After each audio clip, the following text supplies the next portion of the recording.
The following program is rated TV MA-LSV. It contains strong language, sexual situations, and violence. It is intended only for mature audiences.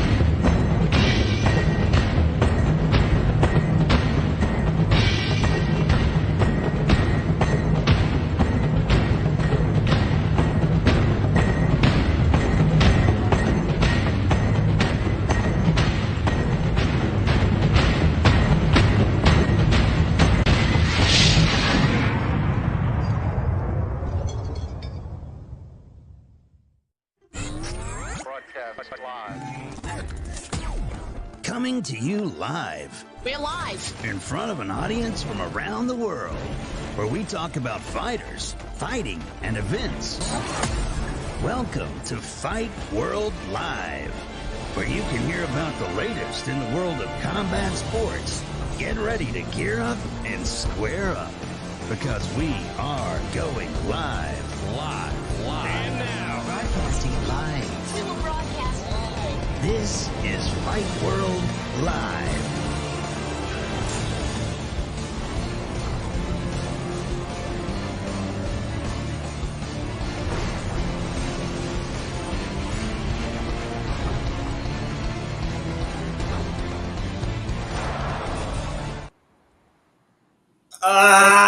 My head.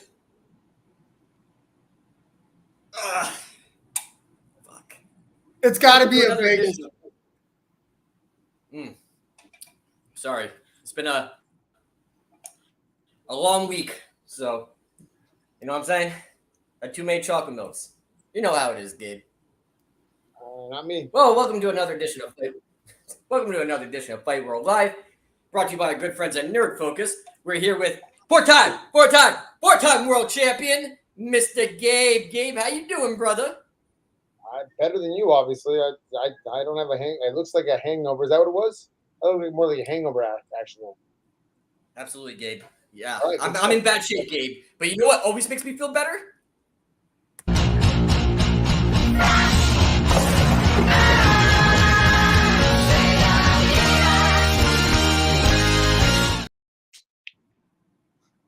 I'm cured.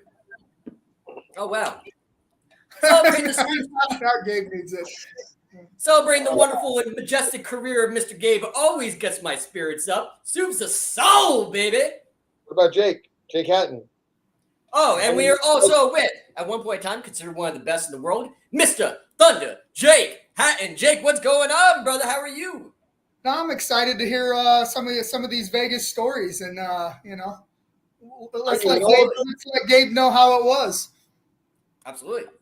Gabe, we were supposed to do the episode like twice, and we missed out every single time.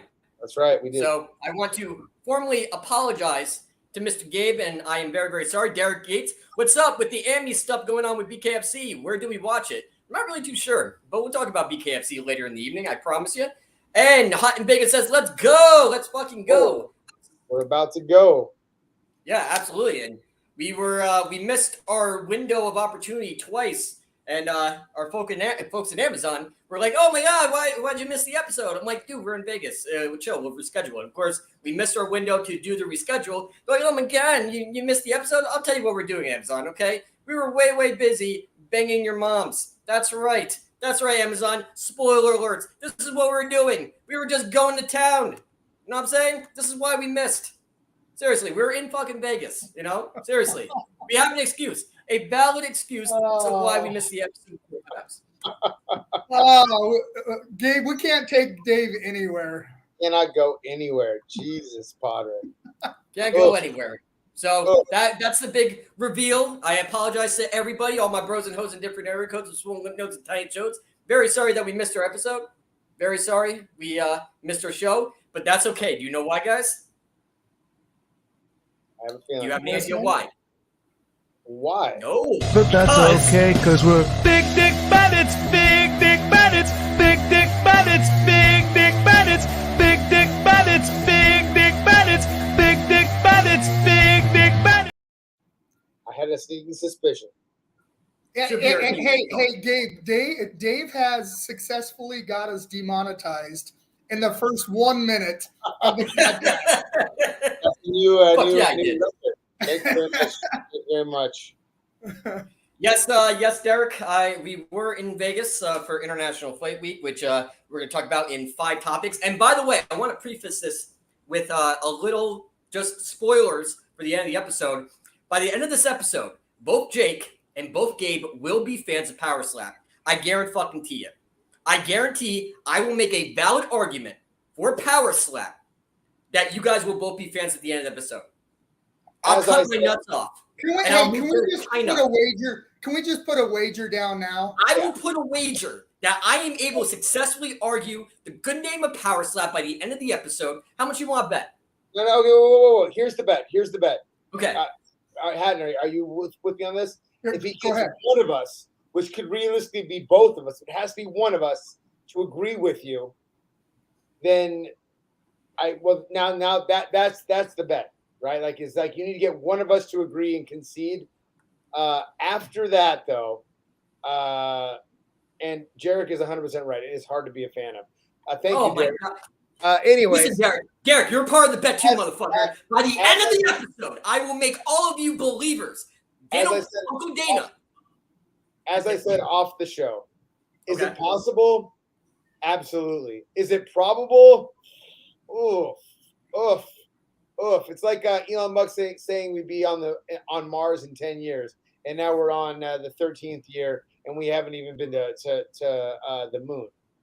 I must be constipated because I don't give a shit. By the end of this episode, when this topic will pop up, I will successfully. Uncle Dana sat me up. He put me up at the Apex, served me food. You know, I was in front row watching the mighty Power Slap. It was like mainlining adrenaline. You know, it was awesome, and I'm ready to successfully argue. What's the bet? Why Power Slap What's is the bet? awesome. What's the bet, Potter? What's the bet, Potter? Okay, you make. What do you want to bet? Yeah. Okay, what do you want to bet? The next show, you have to wear a thong standing up the entire time. Deal. Can we virtually shake on it? Actually, I don't want to see that. No. And I know. No, how about he wears a dress? Fair enough. Oh, I don't have, dude. I don't have a dress. Well, we'll buy you one off Amazon. Yeah, we'll have you one sent right to your house. 100%. How about I'll wear my pink bunny suit from A Christmas Story. How about that? No. Dress. I'm not gonna wear a dress, guys. I'm not gonna do it. I bet you guys. I'll bet $50. All right. How about that? Well, money. That's not fun at all. I don't care about your money. I'm not gonna wear a dress, guys. A giant cowboy hat. That's Okay. right. Yeah. Okay. Yeah, Giant. Gabe and I pick it out. It's got to be pink. We get to pick it out. Yeah. Fine. Whatever. All right. Okay. Deal. What do you want, Potter? Yeah. What do you want? If I win, I get to superimpose your bodies on Jesus Christ for the remainder of the season. Hey, as blasphemous as it is, I'll take that bet on my end because you ain't gonna win. Yeah. Okay, so like this is very much like the I took so many wagers on the Conor Mayweather fight, and this is one of those type of moments where I'm like, I'll take the bet, and I'm not a betting man. I like to bet sure things, so yeah, bet. Fair enough. So if I lose and I can't convert you nerds to Power Slap fans and celebrate the good name that is Power Slap, I will wear a pink cowboy hat for the next episode. But if I win, I get to superimpose your face on Jesus Christ and floating around the screen and bouncing around like that fucking old school DVD. Remember that? Like the DVD screen saver? So for the remainder of the season, your faces will pop out around like Jesus and popping around and like bopping around the screen, kind of like that DVD screensaver that from 2003. Fair? In the bet, sure. Okay, sounds good. Yeah. Hey, you only need one of us, Potter. Yep. If you get one, one of us, you get both of us. And that was what Gabe and I talked about off air. I'll concede Fair that. enough. Are you Big Dick Dance ready to play 5 topics? Let's go. All right, let's fucking do this. Let's go to 5 topics. All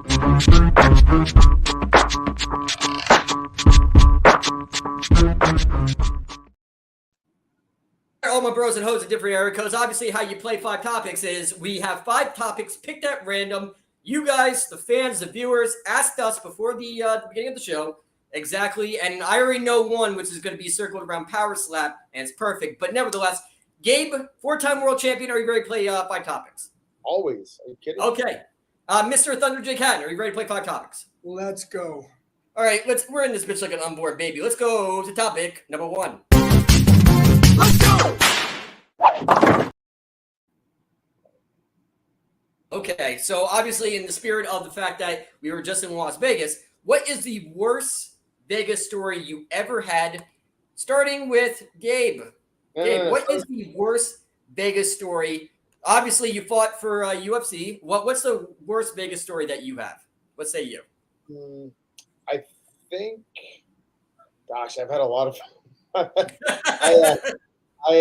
why I don't go to Vegas anymore. Let's see. Gosh, that's a tough one, man. I've had some really, really good times. I've had some really, really rough times. I'll tell you that like the most, like it just, this has happened so many times, but whenever it hits, you're just like, did I really do that? And it's going to an after hours spot and not getting out of there till like 9 or 10 a.m. and seeing the sun and just being like, what did I just do to myself? And that is the dreaded sunrise, we call that. Yeah, when you walk outside and that sun's up, you know you're going to be hungover for the next 3 days. And that has happened to me way more times than I'd like to admit, to where like you're in a dark club and like it's like 9, 10 a.m. and you come out and the sun is bright as hell and you're just like, what did I do all night? Oh my gosh. And then you go back to your hotel room for a couple hours and go out and do it all again. And then you got to wash the glitter off yourself, of course. That's right. Yeah, that was. There's not one particular rough night of Vegas, but I would say that many a night if the sun is up when I am coming home, it is a rough night. Is it like one of those stories where like you exit, you do the walk of shame, and then you go hot chew, and out goes like stripper glitter. It's all over the place. It goes like all over the universe. It reminds you of a snowstorm. I cannot confirm or deny. But I will say that I fought in Vegas a couple of times, and they were both losses. And losing in Vegas is like losing all your money on the slot machine, and that sucks in itself. But those AM walks are rough. Fair enough. Hey, so what about that story where you fought all those motherfuckers with Mike Barnes? Remember that you fought all those dudes with the dude that plays Mike Barnes in Karate Kid 3. That's a very good story. That is a good story, but that happened in Palm Springs. Oh shit, that's right. You should have just went with it. You should have just went with the Vegas. Superimposed it for a Vegas story, but I will say that fisticuffs have been thrown quite a few times, and in my younger years, I went way too hard in the paint. Last time I went to Vegas, I actually went for my daughter's dance recital, so I don't really do Vegas hard anymore. Well, how times have changed. Yeah. Oh, how the mighty have fallen. Jake, what say you? What's the craziest? Obviously, you live in Las Vegas, and you're my Vegas buddy. But what's the craziest Vegas story you ever had, or the worst? Crazy, it's worse. Yeah, well, there's too many crazy. Some of the worst I can't say. But I tell you what, when you first get to Vegas, one of the big I'll tell you a life lesson is you get there and you go get bottle service with some of your buddies. And a bunch of people show up and they're like, yeah, throw your credit card down. We'll all pitch in. At the end of the night when you get stuck with a – yeah, right. And it only takes one time to learn that lesson. One fucking time. You know, you get stuck with a $2,500 bill and then, everybody just, like cockroaches with the lights, just boom, gone. I remembered I was there for the WFA and I was playing blackjack with Frank Trigg afterwards. And I was dropping $1,000. Well, I did it twice on 2 bets, 2 hands of blackjack, and lost $2,000 and woke up the next day with my account overdrawn. Oh, Like, Oh, man. ah. Oh, son of a bitch. That's actually the last time I ever gambled. Unfucking believable. And well, you Jake, did get married. wait, What was we got bottle service. We did VIP in December after the World MMA Awards. We didn't get stuck with the tab. We paid it off. Everything was good to go. Partied with the Pittsburgh Penguins people. Those tabs are things have changed a little bit. You know, you start to meet the right people and get the right connections. And now, fortunately, you don't have. That's the best way to do it is not to pay. But when you first get here and you don't know very many people, I paid. Absolutely, I agree with you. I that has happened on a number of occasions, especially with a bunch of like gromity ass fighters that are like nobody has money in the MMA world, so they're like, yeah, bottle service, yeah, I'm in, let's go, and then everyone dissipates, and you're like, wait a minute, I had a table of 20, but somehow when the bill comes, it's just me. Yeah, and I only got one drink out of the whole fucking bottle. Thanks a lot. Fair enough. So, are you guys ready for topic? No, you Yeah, answer. Potter. What the fuck? Go, Potter. Let's go. Worst Vegas story ever. Hey, and if you don't tell the story, I will, because I've got a couple of them on you. So fire away, Potter. This better be good, and it better be truthful. So UFC before UFC 290, I was invited to go to a party, and I checked my watch, and I said, oh shit, it's 2 a.m. I know I gotta get home very soon. And then I checked my watch again. I'm like, oh shit, it's 11 a.m. And the UFC have to be there in 3 hours. So obviously, yeah, little rough. That was a rough day at the office, but I pulled it out of my ass. And obviously, like going to like T-Mobile Arena is like mainlining adrenaline anyway. Once again, it's fucking awesome. So like I got a boost right away, but yeah, I didn't leave that party until like 11 a.m. And everybody was so fresh as daisies. Everybody was good to go, ready to work. And I got a text from Potter, Gabe, at about 10:30 a.m. because I woke up and I'm like, hey, I didn't hear him come home last night. My dog usually gets up if somebody comes home. He's like, I'll be home. I'll be home in a few, good sir. He gets to the house and he looked so rough. I mean, so rough. I was like, he's not going to make it. He's not going to make it. I was trying to get him not to go to sleep because I was like, there's no way he's going to get up. But like the professional that he is, he powered through. So that's not the worst. That sounds like a pretty good one. That sounds like something you worked through adversity and came out the other end. That's not the worst. Yeah, I had a buddy that was all night talking to a girl and was like, it is good to go. At the very, very end, she goes, I'm $2,000 a night, and he realized he spent the entire night. Oh, brutal! The whole night, like we were out, like having a great time, and he's like, "No, I'm vibing with this chick, and like it's working out." And I guess she thought she was doing the long sale, and got to the very end and was like, "Yeah, this is how much I am."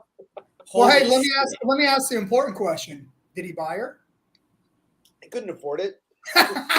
He should have said, hey, I got $175 and a pack of gum. Will you take it?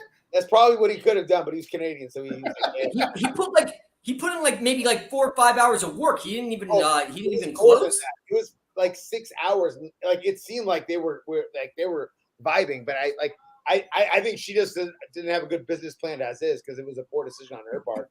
You're out there trying to make she's a poor closer. Yeah, she didn't know how to close. Yeah. Obviously. And let's talk to Bruce Buffer. Bruce, what do you have to say about that situation? Ladies and gentlemen, this is Gay! I agree with you, Mr. Buffer. That was unbelievable. Playing the long game, obviously, for that young lady, and obviously she got kicked to the curb. He should have just went for a freebie, maybe a soft 6 in the club. You go for the fatty when there's no other option. Like he should have. I don't know why you didn't do that, Mr. Gay. I almost want to say my friend's name, but I'm not going to for his sake. But yeah, it was a poor call. I mean, she was a beautiful, beautiful woman. Like I mean, whoever ended up spending $2,000 on her might have got their money's worth that night. But yeah, for the amount of time she spent trying to close, she probably could have knocked out 2 or 3 easily. Yeah, but $2,000 for terrible missionary in Las Vegas, so you don't know if you're going to come home with herpes or stuff. Yeah, it's not really worth it. In Las Vegas, women, Like, you know what I'm saying? Hey, are you we've got the best dime pieces on the planet here. And then what do you have on the East Coast? We have don't worry about our East Coast women. Don't diss our and your shitty I'm accents. dating the baddest of the You're gonna baddest. come after You know what I'm saying? Vegas? I'm engaged to the I'm baddest not of the gonna East allow Coast, this. baby. I'm not gonna allow this. Do not mess with my body count, baby. I only 10s, baby. Only 10s. You know what I'm I'm gonna saying? remember that. East Coast women are where it's at. You realize 3 still doesn't equal a 10, right? We call those Vegas sixes. Good roast, sir. Well played. Are you guys ready for topic number 2? Alrighty, guys. Let's go to topic number 2. MMA Boogaloo. Just a little ditty about you.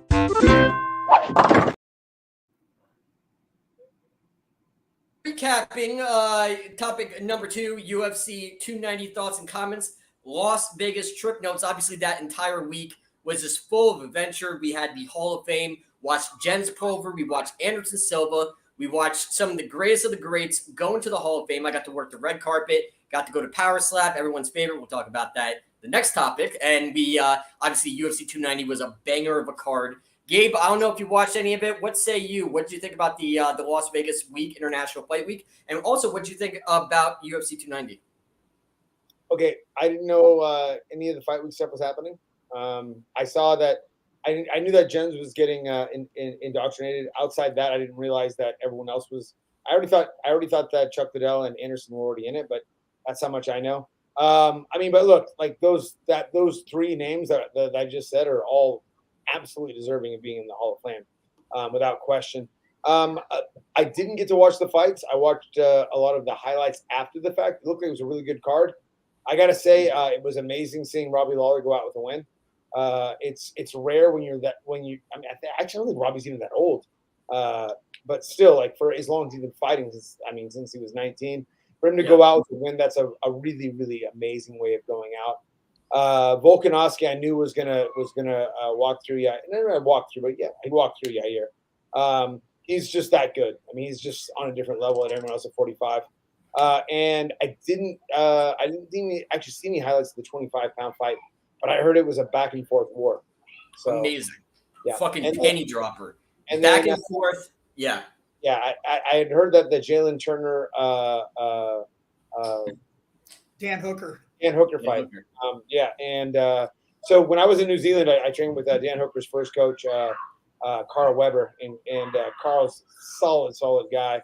And and he's the way he speaks about Dan, I would expect nothing less. So yeah. And there were so many fights that like I didn't even know who was gonna win the bantamweight contest. Like I mean not the bantamweight, the flyweight, the co-main event. It was so back and fucking forth. I looked over. I'm like, I don't even know how you can score this. Like I could see, it's gonna come down to judges. Perception is reality when it comes to judges. Like how the fuck are you gonna score this fight? That was completely back and forth, and I could see a fourth fight happening between those two. I mean, it was a banger of a card, and every single fight was amazing. And speaking about Robbie Lawler too, Gabe, that's a part of your generation. I mean, those are the guys.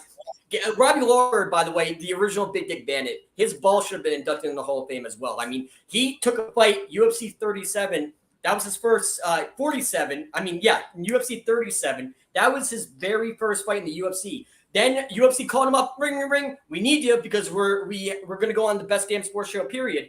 Robbie Lawler fought in the very first televised fight, UFC 37.5. Dude, Robbie Lawler, some of the biggest nuts in MMA, and he put himself out on the line. He always went through wars. He always put in the work. Robbie Lawler is a fucking G, and he's a part of that generation that you guys, just fucking balls to the wall, help lay the foundation and build the sport to what it is today. The legends like Jens Pulver and Robbie Lawler, I don't get nervous talking to anybody, but those legends like you guys, man, I got fucking nervous and choked up hearing about Jens Pulver and Robbie Lawler. That was emotional for me, just saying. I mean, Lawler's a gangster, man. Definitely deserving it. Yeah, Gabe kind of stole some of my answers, but I got to be honest. I went to the venue, hung out with Potter for a little bit, and then I came home to watch the fight. And I was watching it alone, and I got a little touched up. I got a little emotional watching Robbie because he's just I mean, he's the last of our guys, Gabe. You know what I mean?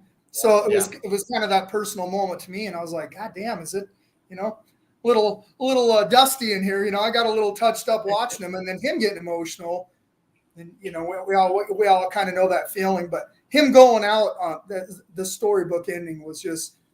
I mean, Robbie, is anybody really given more of their body? I mean, there's a few guys, obviously, but Jesus Christ, that guy's given us so much, and people will never know how much he's actually given to the fans. His blood, sweat, tears.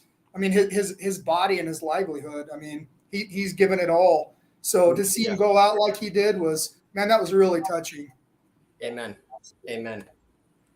And also, I meant to bring this up, and I just lost my fucking train of thought. So we might as well just go to topic number 3. But nevertheless, the entire week was radical. And also the announcement of GSP returning was an incredible announcement.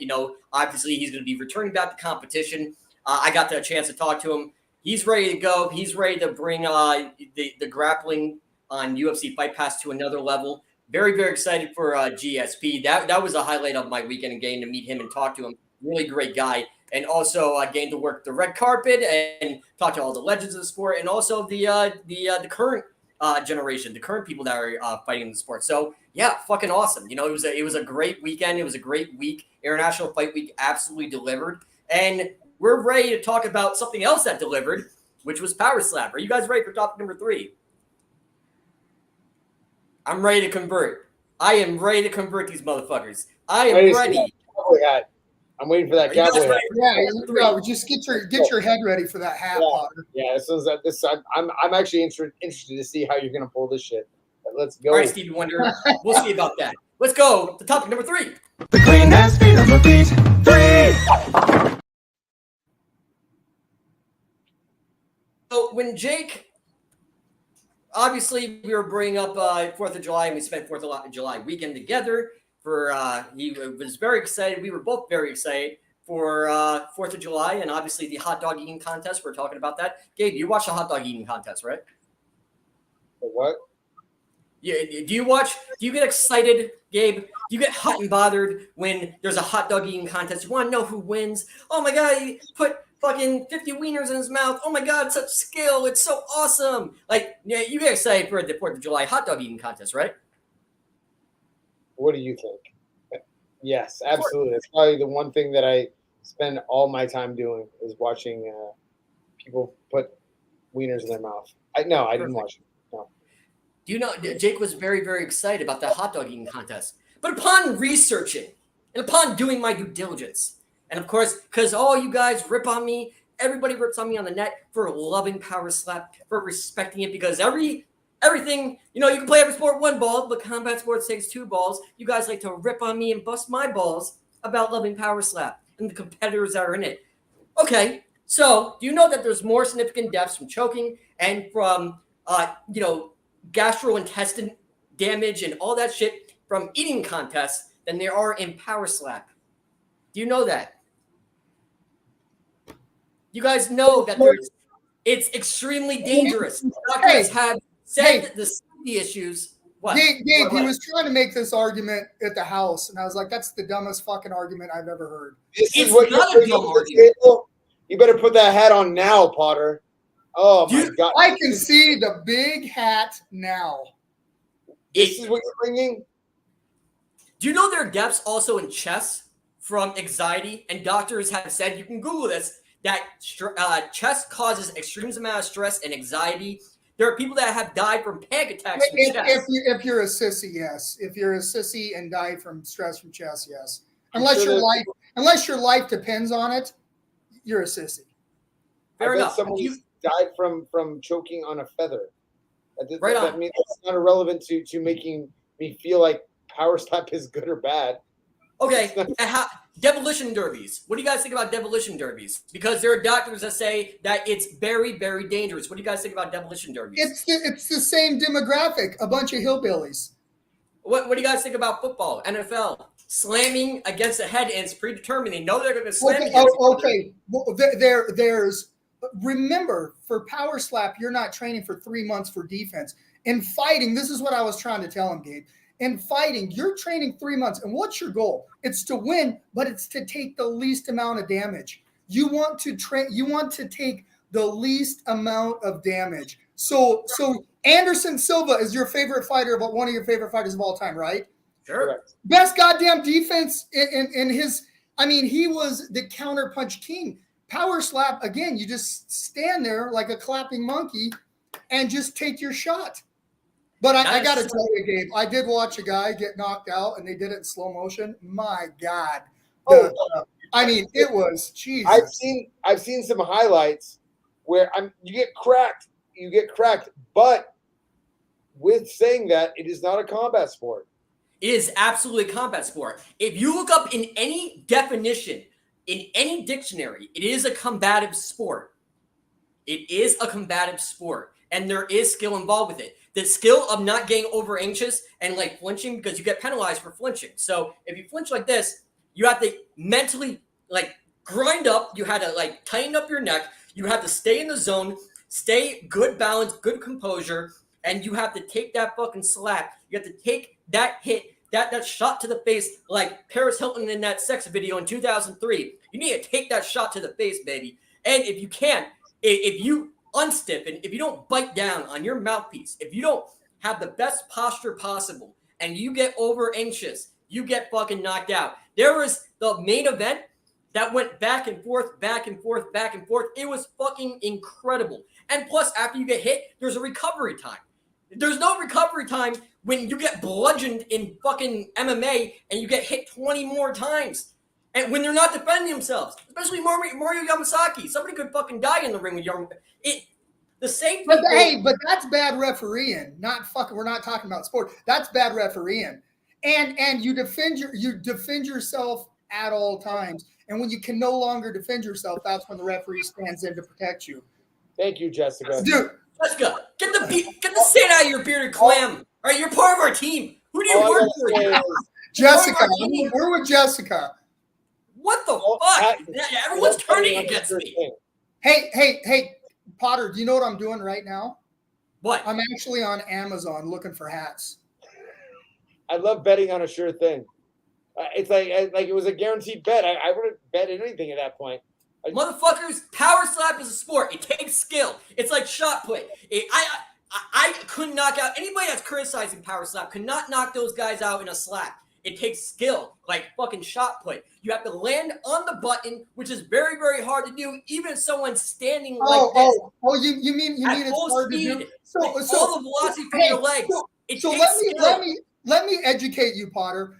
If in MMA or in boxing, somebody's moving their head and they're practicing moving their head, and that target is so fucking hard to hit, right? I mean, for like Conor McGregor's combination on Eddie Alvarez, that 1-2-3 head kick was truly a work of art, and there's a lot of works of art. But to land those precision shots while somebody's actively trying to defend it and land it is amazing. Power slap. All right, Gabe, go ahead.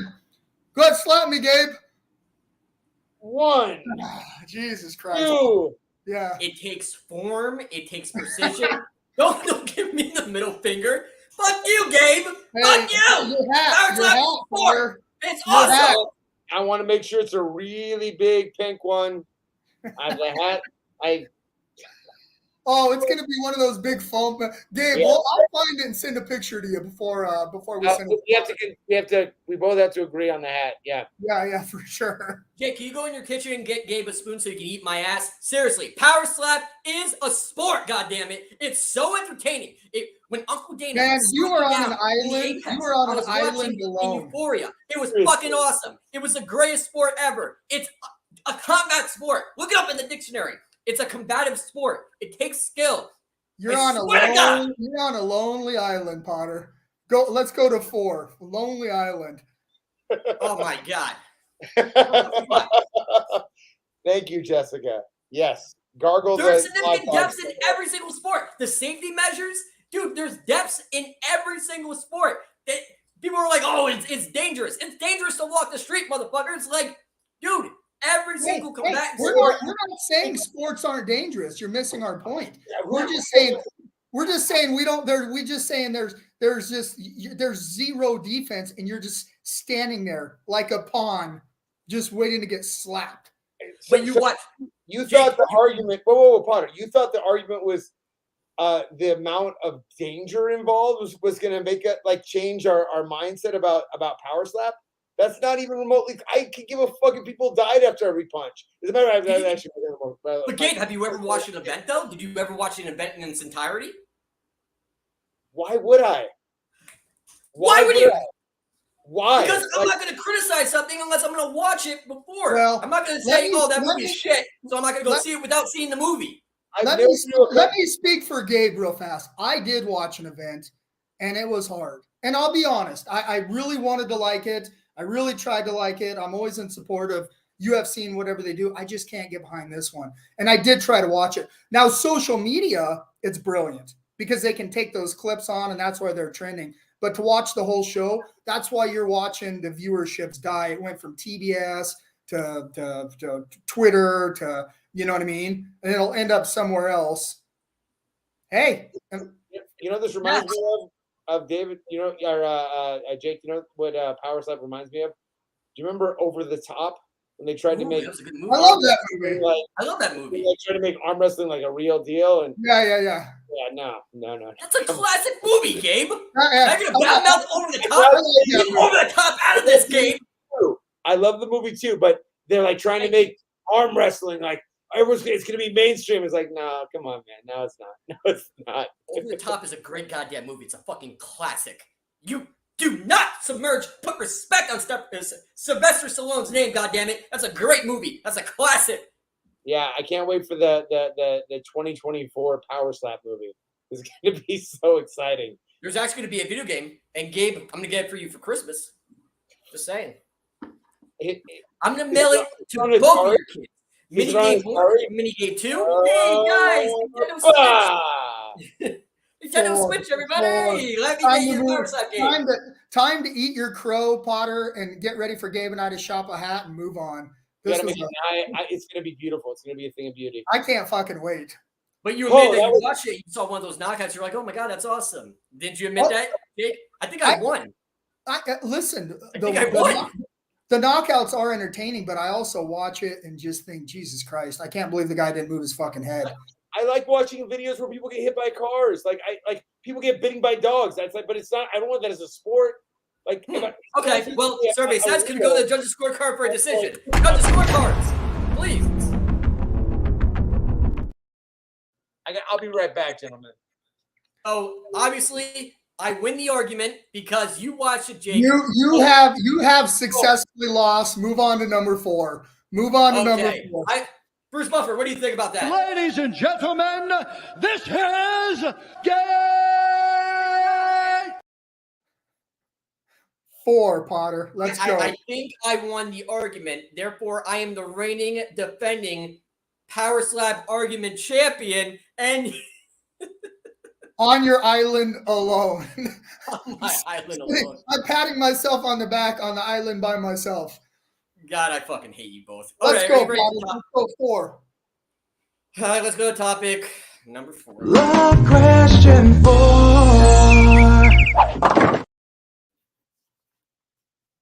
Good one. So, Elon Musk training with GSP, Zuck training with Izzy. What the fuck's going on? What say you? Does this fight actually happen, Mr. J. Cat? Nah, never. I hope it does, but it's 2 nerds. I mean, and look, this sounds fun. It really does. But we're watching 2 older nerds that have never fought before get in there and basically slap each other to death. It's not going to be pretty. They're going to be pasty white, fat, out of shape. It's I don't know if we really want to see this because it's probably going to be 30 seconds of excitement and then just literally hugging each other for a couple minutes. So that's what she said. Oh, that's what she said. You get it? Ooh. And how are they going to, unless it's overseas, how are they going to allow this to happen? The weight discrepancy. I mean, Elon's big. I think he's 6'3", like 220 or 210. I mean, he's a pretty good-sized guy. So I don't know. I think it's a lot hype, and I think they're using it for to gain followers. I mean, it's crazy how MMA, when Gabe and I first started, they would call it human cockfighting. People are like, "What the fuck are you doing, Jake?" They hated it and badmouthed it just like power slap. It was and persecuted it. Jesus Christ! Before it became the biggest sport in the world. Oh We're gonna put you back in the corner, Potter, if you don't stop. Nobody puts baby back in the corner. God damn it! Power slap's gonna be the #1 sport in the world, the universe, baby. But I think that Elon and I think they, just like Khabib and the White House now and everybody, going with their presidents, they're using it as a political platform to gain followers, to kind of be cool, but it's never going to happen. Fair enough. And Gabe, what's your opinions on this Elon Musk versus Zuck? Does it happen? Does this fight take place? I'm in, once again, in agreement with Jake. We seem to be pretty much on. That's why you can be there. Let's believe in power slap. But I think it's a great format to build MMA, but it also is utilizing. They're both utilizing it as the way of getting us talking about it and to give them some credibility. And let's be honest, they're both shitty people. Like really, like everyone puts Elon Musk on a pedestal, and he's a shitty person. He is. Like, wow. Okay. This finger's all three of you. Okay. Jumping around for you, for everybody watching at home. Fuck you.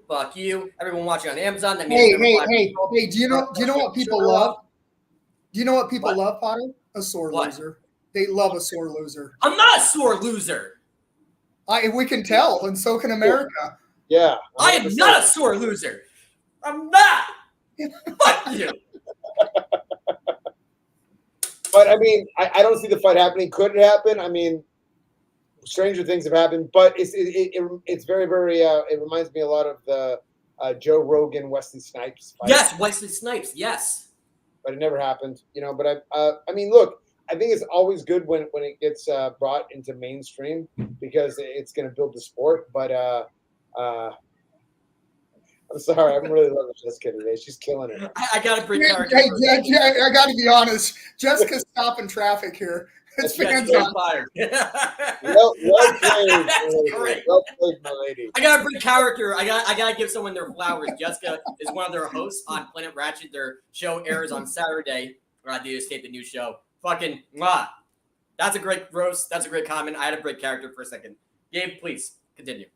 But I don't think Zuckerberg's shit too. But again, I think it's good for MMA.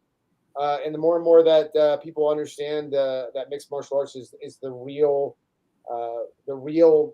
So like, I grew up in the time frame when martial arts was all about mysticism and the ability, like a Frank Dukes who said the Kumite, and I believed all that shit. And it's really, really nice to live in a time frame where people are recognizing MMA for what it is, and it's the real discipline of fighting. Yeah. In combat. So I don't know. I just think MMA, and I think everyone's born with that genetic makeup in their DNA, and I think that's why fighting and MMA has caught on the way it did, because fighting is a universal language. I think everyone's born with the ability to defend themselves as fucking mammals, as animals, and fighting is a universal language. It speaks to all sports, all languages, all that good stuff. And that's why UFC is the fastest growing sport in the world. MMA is the fastest growing sport, right? Because it speaks everyone's language. But the argument that I brought up is, what are we trying to promote here? Because UFC is supposed to be the biggest, the sport. I mean, not the sport, the league with the most elite of the elite. I mean, Elon Musk and Zuck, God bless them if they want to hop into the ring and fight. Once again, you can play every sport one ball, but combat sports takes two. Nevertheless, but are you going to bring them into the UFC? They never had a fight before, an amateur fight. Nothing like that. What is your brand? Like, are you going to do a separate event? Because I'll support that, like an amateurs on the bottom of the card, or professionals. Dude, so you help their name recognition is so much higher than the entire roster of the UFC. The name recognition that those two men bring, it goes above that. I mean, that they surpass everybody else. And you can talk about your Jake Paul, what he did for boxing, this and that. A Mark Zuckerberg and an Elon Musk, are as mainstream as you're going to get in the world right now. Yeah. And if the UFC didn't do it, they would be complete and utter morons. And I give Dana, as the promoter, he put that hat on and made the shirts, and he's doing everything. And that is what you want to do, because those two men, just again, like we're having this is topic number 4, but I hear about it on Yahoo News. I see it on MSN News. I see it on like any mainstream media is talking about this because of who they are. Right. Of But course, they're once going again, to be filling. Look, they allowed Brock Lesnar to have his second fight in the UFC. They let James Toney have his first fight in the UFC. CM Punk twice. CM Punk, and we know the only reason why they allowed these people to come in is because of their name recognition. Yeah, but Gabe, what is our brand here? Can you imagine at UFC 300, you have Mark Zuckerberg and fucking Elon Musk headlining a card over a fucking Volk, over like all these elite fighters, the best in the fucking world? Can you imagine? Can you even fathom? I can. Elon Musk and Zuckerberg headlining. The pay-per-view will be way more money will be made off of that than you could have the elite, every champion fighting on the card, and nobody would watch it until the Elon Musk Zuckerberg fight. Yeah, but then Elon versus Zuckerberg sucks shit because it's two amateurs fighting in the UFC. It doesn't.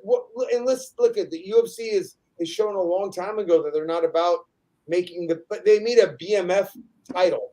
They had Nate Diaz fight Masvidal for the BMF title, and that was the main event. Neither guy was ranked in the top 3. Great, you know what I mean? Yeah, Mazel Tov. That's fucking great and all, Gabe. But still, like, what is our brand? If they do a UFC presents Elon Musk versus Zuckerberg, completely on board with that. But do not disgrace the brand and disgrace all the fighters that have fought their balls off their entire career to make it to the UFC. Do not disgrace them. Do not fucking embarrass the brand. But you're not. What are most fighters looking for at the end of the day? What are most fighters looking for? Either a championship, they're looking for notoriety, they're looking for money, right? So, like Gabe said earlier, if they did fight on it, most fighters beg to be on a Conor McGregor card because they know the exposure and they know. And at the end of the day, that's not even two of the same thing. Hold on.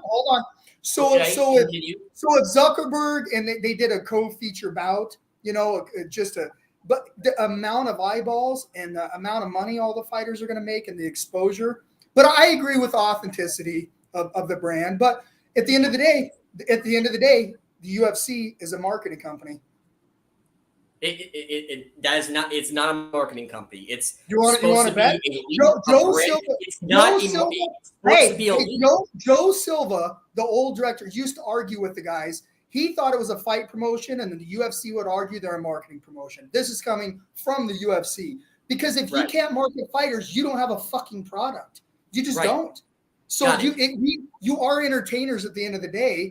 And if you're just a boring guy, that's why the guys like Connor and Patty and Ronda, they have these characters, they come in, and that's why they shoot to the top.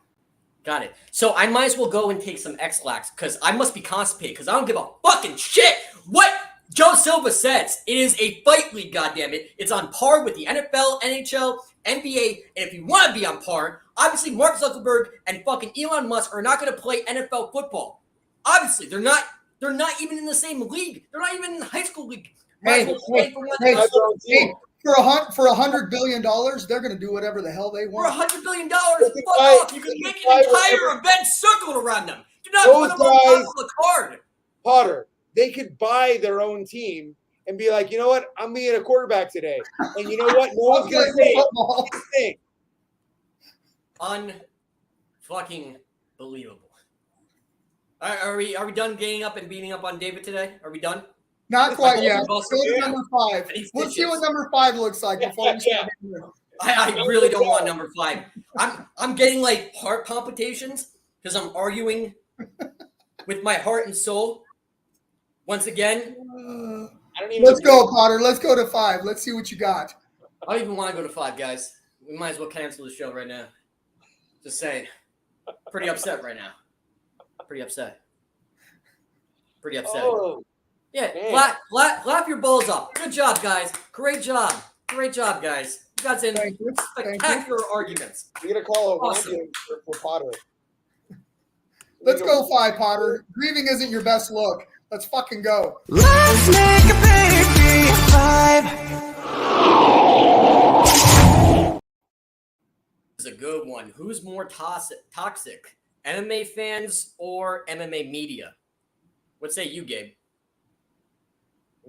That's a tough one. That is a So good one. so the media one is iffy because a lot of the times the media is just trying to play for looks, right? So there's like their toxicity is more based on like a fan's opinion that holds very little weight, but it's but I will say that like on a personal level, the fans are going to be more toxic, but as far as the ability to change the narrative, I feel that the media has a much bigger portion of that. And we also have seen that there have been multiple media companies that, because the UFC has said, don't do this, that they hold back on certain topics expressly to keep in the good graces of the 800-pound gorilla. That's a tough one. But yeah, like as Jessica said, the fans like are ruthless. Like it's but one Twitter handle is not going to be nearly as bad as the media. So Right. Jake, what's your thoughts on this? Well, I'm obviously a big fan of the sport, and I sit on the media side pretty strong. And yeah, I dislike the media quite a fucking bit, to be honest with you. Yeah. And I hold the media a little more responsible because they should have journalistic integrity instead of just clickbait. And a lot of these guys are clickbait. It was funny listening to Dana the other day. I think he hammered Morgan, just hammered him. You know, he was race baiting, and Morgan, nothing against him. He was absolutely trying to set up Dana. He was trying to get those clicks. Who gives a flying fuck? But and I understand that. So I'm gonna go with the media a little more because they know better. And like Gabe said, they have a bigger reach, right? They can one click, one shitty article, they can impact so many people. And they're honestly looking for a real story. Instead, they get a lot of garbage half the time. So I'm gonna go media on this one. Yeah, I'm gonna have to agree with Gabe. So obviously, like me doing media or I'm asking. Okay, this is a reason, and this is how I structure any type of questions or any type of interviews I do. I structure it. This is the reason why you should care. Blah blah blah blah blah blah blah. And I ask my question that circles around that supports why you should care about this topic. I'm there to promote the sport. I'm there for people to love it as much as I do, to love the fighters as much as I do. I'm not there for clickbait. I'm not there to rally somebody up. Gotcha questions. Fuck that shit. Get that shit out of here. I want to promote to the casual MMA viewer why you should watch this particular person. Robbie Lawler, I threw him the exact same thing, like UFC 37, UFC 37.5. You guys helped build the sport to what it is today. What you're going to do as an ambassador of the sport so people can still keep following you. Perfect. I want people to watch him and appreciate him. That's why I asked that question. I want to promote the sport, promote the brand, promote the combat athletes. I'm not there for fucking ruffling feathers or to start shit. I want people to love and enjoy any brand I'm covering, whether it's power slap, whether it's power slapping, cheek clapping, fucking UFC, whether it's a fight on UFC Fight Pass, whether it's a fight on the regional scene. I'm there to promote the brand. I'm not there to fucking ruffle feathers or criticize people that had the balls to get in there. Gabe, you had the balls to get in there. You fought for the UFC. Jake, same thing goes for you. Considered one of the best in the world at one point in time. I hate the media and the fans who are fucking consider themselves MMA gurus, consider themselves fucking MMA like journalists and stuff, and they're expert swimmers that never took a fucking dip in the pool. That I cannot appreciate. I can't win an argument with you guys, but 10 times out of 10, and always on Sunday, I win a fucking argument with all of them. And the first thing I say when a fan has an opinion and criticizes a fighter or an MMA media person, when was the last time you stepped on the mat? When was the last time you fucking made that walk and made that dance? When's the last time that you put yourself on the line? Because you'll shock me. Most of them fucking never have. So, you know, I gotta say something, Potter. If you never fought, I take that folder out and I file it under B for bullshit. You're not a journalist. You're just a spectator. You're just trying to get clicks for your website. Good for you, Mazel Tov. But you know, Gabe, Potter has it right, and he finally speaks such voice of reason. And he was doing so good, and I was so fucking far behind. And I'm like, yeah. And then what does he throw in there? What does he throw in there? He throws in fucking power slap and just shits all over everything. Yep. I'm there to promote combat sports and its athletes. I'm there to help promote combat sports, not power slap. I'll promote whatever I want, motherfucker. I'm there to promote athletes, brands. If I'm there to do a job, and I'm going to do that job to fucking perfection. And whether it's power slapping, cheek clapping, UFC, MMA, fucking bare knuckle, or anything like that, I'm there to serve a purpose, which is promoting the athletes. Just get your head ready for your hat and just eat some fucking loss. Whatever, man. But I like, you know what? I like MMA fans. I like the trolls. You know what? I was at T-Mobile Arena and people recognized me. Fucking drunk people said, "Oh, take a picture with us." Fuck yeah, I'm gonna take a picture with you guys. Like, the trolls don't bother me because I know they're just having fun. Some of their comments are fucking peanut butter and hilarious. And you know me. Like, I don't give a shit. Like, I have thick skin or anything like that. But like, I just don't like when people that don't have a right to an opinion criticizes fighters. It makes zero sense. There's just like this YouTuber guy. And I was watching some of his videos criticizing fucking fighters. And dude, the guy's in a wheelchair. He's heavy set. His beard looks like fucking Osama bin Laden's knuckles. He's never had an athletic competition in his fucking life. And I'm like, you criticizing an MMA fighter when you never fought or trained in a day in your life would be like me criticizing you for how you wheel your chair around, motherfucker. Like, I don't know anything about the subject. You don't know anything about the subject. And that's why your picks are always wrong. You're just there to fucking ride the coattails of people that are out there trying to accomplish something big. That, you know, that's my opinion, and that's my take on it. Everybody has an opinion, and it doesn't have to be a right opinion. It doesn't have to even be a opinion based on actual knowledge. Right. Their opinion is what their opinion is. Right. And you know, everyone is welcome to their opinion. And like as you said, the opinions that matter to me are the people that actually go and do it. Yeah. And you know, and everyone else can say whatever they want, but when push them to shove, they need to shut the fuck up. Yeah. But you know what?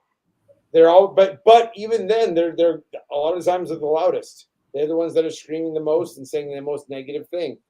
And you can bring up the fact, like, have you ever done it? And you'll hear crickets. You know, but it's not going to change their feelings about it. It's just them that people are like, look at football fans. Yeah. You know what I mean? Just the most disgusting fat pigs freaking out about this guy right here. I'm the guy on the couch. I'm the Sunday quarterback. Broncos. But you know, like, look, it's as far as toxicity, I think both of them play their part, but I think the media has more sway. Jake, did you hear that? Me and Gabe actually agreed on something tonight. Oh, I can't argue. You know what I mean? It can be toxic either way, right? I mean, it's fair enough. It's chicken and the egg at that point. Hold on one second. What's that?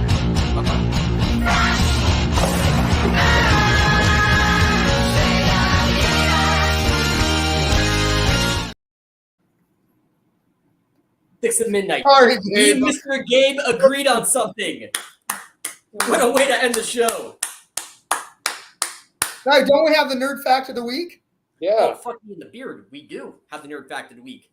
Gabe, sir, are you ready for the nerd fact of the week? I think I'm 2 and 5 so far, so I don't know how ready I am. You're doing very good. You're doing very That's good. all right. Hey, let's break even right here, Gabe. So here we go. All right, ladies and gentlemen, boys and girls, all my bros and hoes in different area codes, and swollen notes and tight shows, brought to you by our good friends at Nerd Focus. Here is the nerd fact.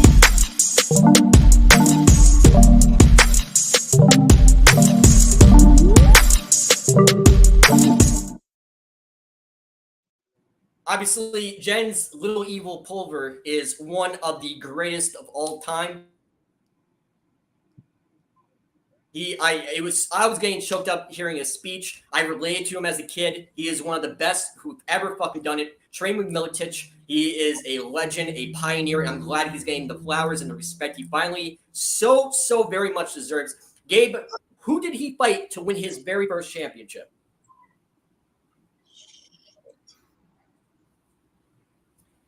Was it Uno? That's what I was going to guess. Cal Uno. Was it Well Uno? done, Gabe. Well done. Outstanding. Yes. Excellent work, good sir. Excellent work. And then he defended the title against BJ Penn, beat BJ Penn the first time, so on and so forth. Went on to have an incredible career and fought the who's who of the game for his generation. Jens Pover, we love you. Fucking amazing guy. So, Gabe, you got it right. Congratulations. I'm 3-5. Fuck yeah. What a big Coming banner. back. And that was the Nerd Factor Week brought to you by our good friends at Nerd Focus.